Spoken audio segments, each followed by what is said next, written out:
G'day guys, today I'm just going to do an update on the Murray and Darling rivers at Wentworth, so stick around.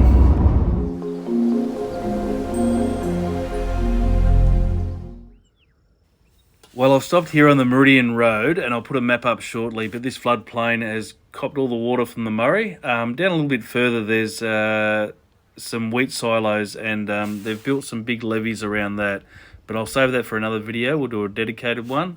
So there's the map to give you an indication of where we are. We're just before the Abbotsford Bridge crossing into New South Wales.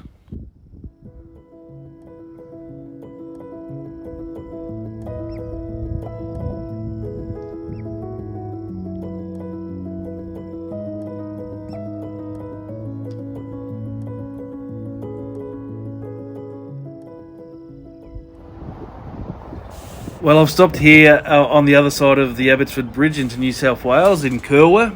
So we've been to this park a few times and you can have a look at the comparison videos in my playlist there.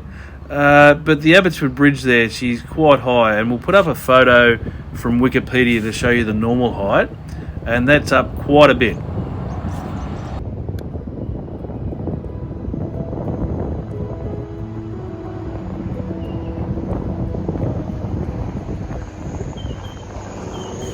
Well, we'll keep cruising towards Wentworth. Well, I've stopped here just on the outskirts of Wentworth, just before the 60k sign before Tuckers Creek Bridge, and here's another floodplain that's copping a fair amount of water. So I'll put up a map to show you where we are, and I'm assuming all this water's coming back around us from Tuckers Creek. I suppose that's a fair assumption, but we'll keep cruising along.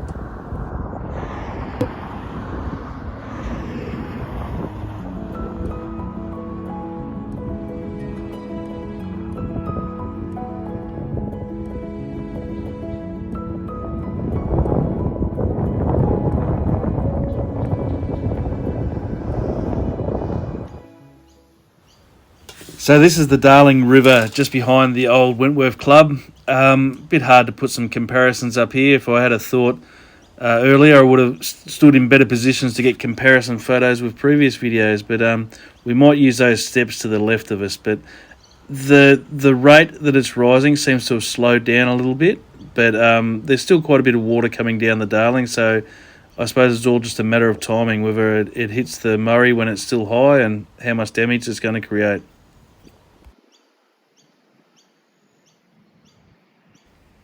There's that comparison video, so I think she's probably come up one bar on the handrail there. We'll go and have a look on the other side of the bridge.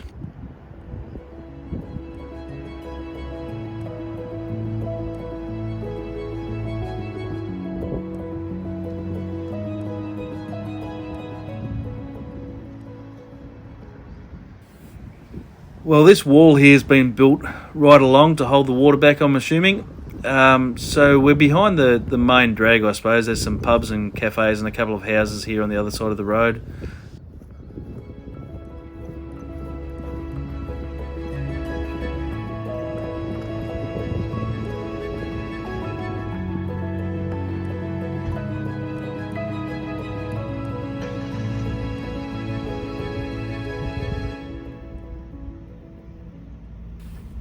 Rightio, we'll go and have a look at the junction.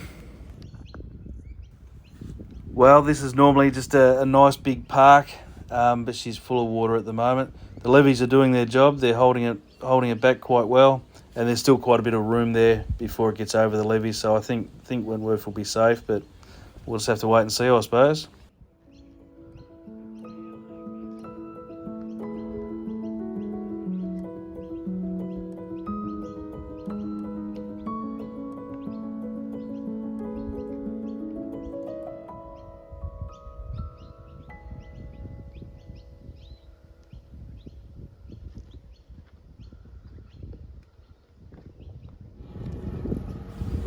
So this is another angle of the park. I won't put up any comparison videos here. Like I said before, it's just too hard, but I have got other videos there you can go back through and have a look over the weeks.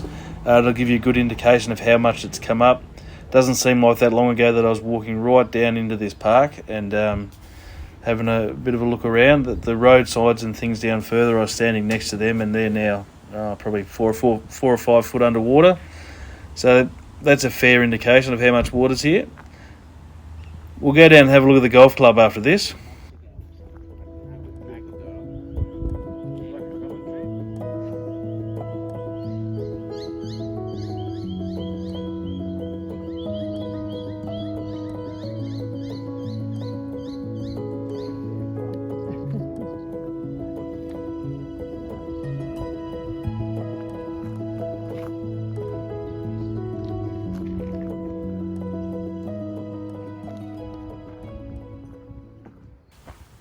So here we are standing on the levee at the golf club, just wandering down to the 12th green.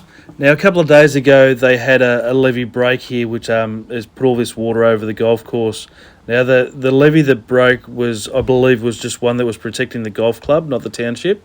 So that's obviously why there's water everywhere now, but that's a pity. So there'll be a fair bit of work to do after the waters subside to get the golf course back up to scratch. It's a fantastic golf course, this one too.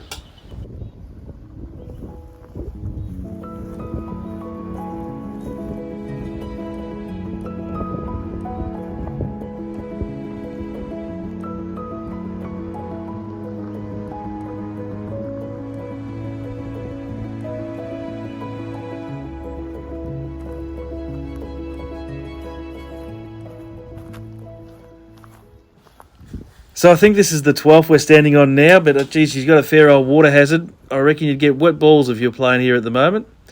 But that's about it, guys. Thank you very much for watching. We'll do another update soon. Bye for now.